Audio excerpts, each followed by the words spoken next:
In this lecture, I will discuss with you some of the fundamentals that we will be using time and again in our analysis of various macroeconomic issues. First is the distinction between endogenous and exogenous variables.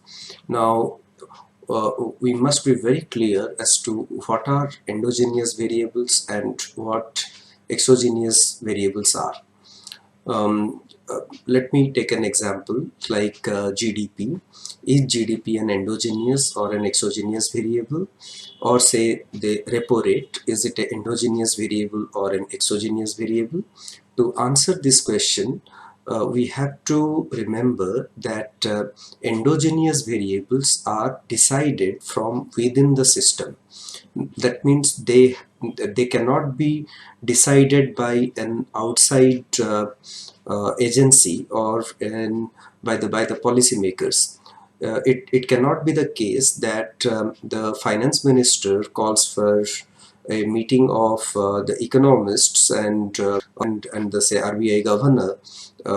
They decide that the growth rate in the next financial year will be 8%, because growth rate cannot be decided by somebody, but it is an outcome of the interplay of so many economic agents. Like it depends on how much the people are willing to spend, how much government is willing to spend, how much investment is coming forth, and what is happening to the external sector. So it cannot be that the finance minister decides, or the prime minister decides that, or the RBI governor decides that this will be the growth rate will be a particular number. Similarly, the inflation rate, which is tracking the how the average price level is changing over a period of time. Now, inflation to control the inflation to a desirable level is the responsibility of the central bank. That is it the case that the central bank governor, or in our case the RBI governor, decides that the next year the inflation rate will be 4%. Now, the central bank can work towards achieving a 4% inflation rate, but ultimately what will be the inflation rate, that will depend on a host of factors, whether the monsoon has played out normally, or whether there has been a production outage in some sector or in some state. All this will have an implication on the supply of goods and services. Likewise, if suppose government has given a booster dose to its employees, which we call, say, like the pay commission comes out with a recommendation that the salaries of government employees should increase by 25%. Overnight, there is the more money is pumped into the system. Now, that is additional demand forces which are going to have a bearing on the prices. So the short point is, the variables like GDP, the inflation, they are not decided by somebody, but they are an outcome of some other forces which are taking place in the economy.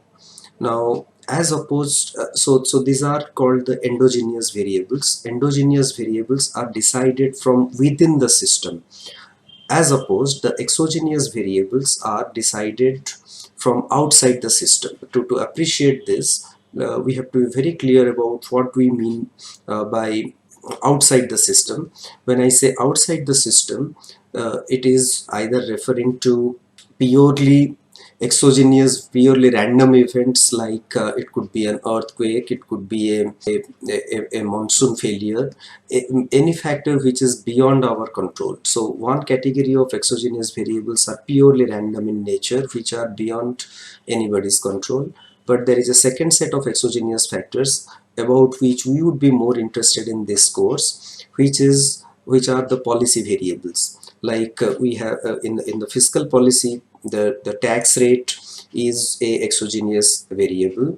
Likewise, the repo rate, or how much liquidity is to be infused in the system, these are all exogenous variable. They are decided either by the fiscal authority or by the monetary authority. Now, we are generally interested in tracking how the endogenous variables respond to a change in the exogenous variables. In other words, my objective functions, or as a macroeconomist, my objective function is to get higher growth at a reasonable inflation, or which we call as growth with stability. When I say stability, it has two connotations. One is the internal connotation, another is the external connotation. The internal connotation refers to inflation, whereas the external connotation refers to the exchange rate. But these are the stability which is with regard to the rate variables. Either we are talking about inflation rate or the exchange rate. Now, when we are saying that RBI wants the inflation rate to be at say 4%. Now, to achieve that 4%, RBI cannot decide for itself and the inflation turns out to be 4%. How much would be the inflation? It will depend on the demand and supply forces in the economy for goods and services, of course. Now, if there is what the exogenous variables can do is that they can be used to achieve a particular level of the endogenous variable. Now, if we want the inflation rate to be 4%, and if there has been a lot of demand stimulus which has come into the system by say the fiscal authority, by which suppose the government employees salaries increased by 25%, so a lot of additional money is coming into the hands of government employees, which is enabling them to spend more. So given everything else as they were, the only difference has been now more money has come into the hands of people. Now that is going to create additional demand. So in view of the additional demand, RBI will try to tinker with the repo rate or about the liquidity position in the economy, so that this additional demand pressure is taken away or eased off, so that you are moving towards achieving your target of 4% inflation rate. I think it should be now clear the distinction between endogenous and exogenous variables. To sum up, endogenous variables are decided from within the system. They cannot be decided by somebody. They are an outcome of interplay of demand and supply forces in different segments, whereas exogenous variables are decided either by the monetary and fiscal authority. That is one category of exogenous variables. The other category of exogenous variables are purely random. We would be interested to see the impact of exogenous variables on the endogenous variables. If there has been some exogenous variables which are purely random in nature, then also policy is used to fine-tune yes, demand and supply forces in the economy, so that we get the desired level of the endogenous variables.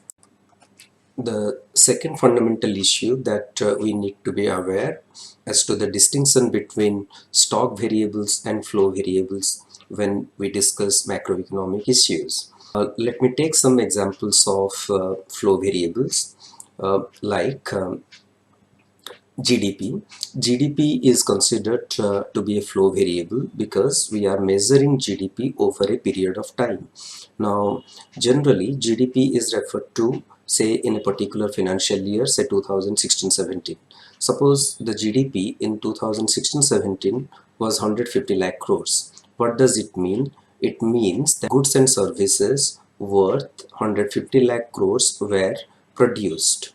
Suppose I take another macroeconomic indicator, say fiscal deficit.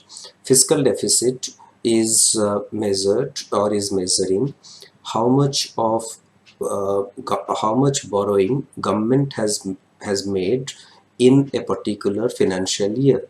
So say fiscal deficit was 3.5% in 2016-17. What does it mean? The government's borrowings as a proportion of nominal GDP was 3.5% during the period 2016 during the period March 2016 and April 2017. Now, if you see both GDP as well as fiscal deficit that we just discussed, they are measured with reference to a particular time period. In our case, it was 1 year. So these we term as flow variables. As opposed, suppose somebody says what is the total public debt in India. Now the public debt is as on a particular date. The as on a particular date, like say as on March 31st 2017, what was government's total debt, and that date it could be owing to domestic residents, it could be to external agencies.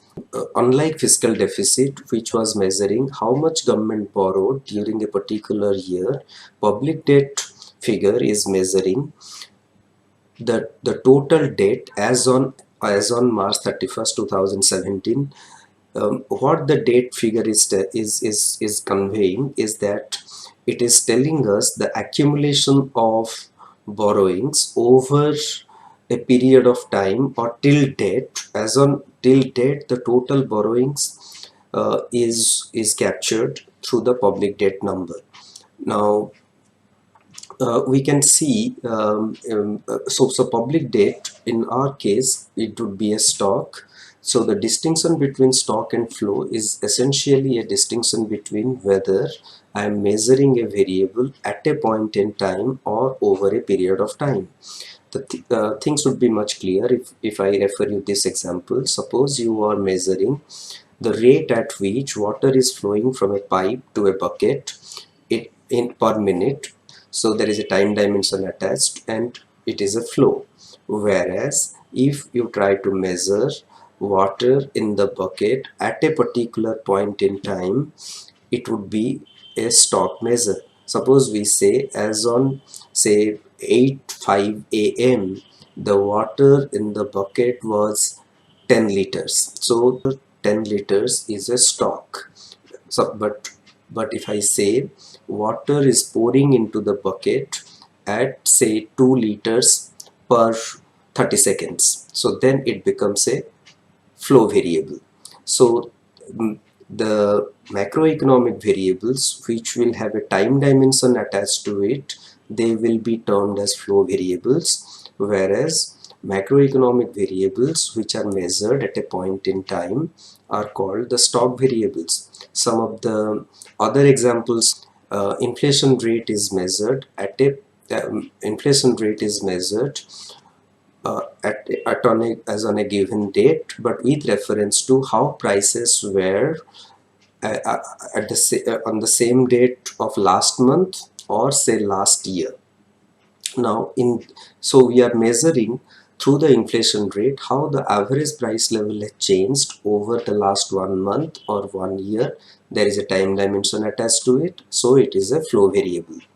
Now if I ask you a question that what is the total number of MBA students registered in different colleges in India as on today. Now whatever number you would get, that is a stock. But if I ask the question how many new admissions have taken place in the last year in say top 50 institutes, now that would be a flow variable because I am measuring how many students have got admission in the last 1 year. We would be discussing about the what is known as the circular flow of income. Now circular flow of income is depicting the functioning of an economy in a very simple manner.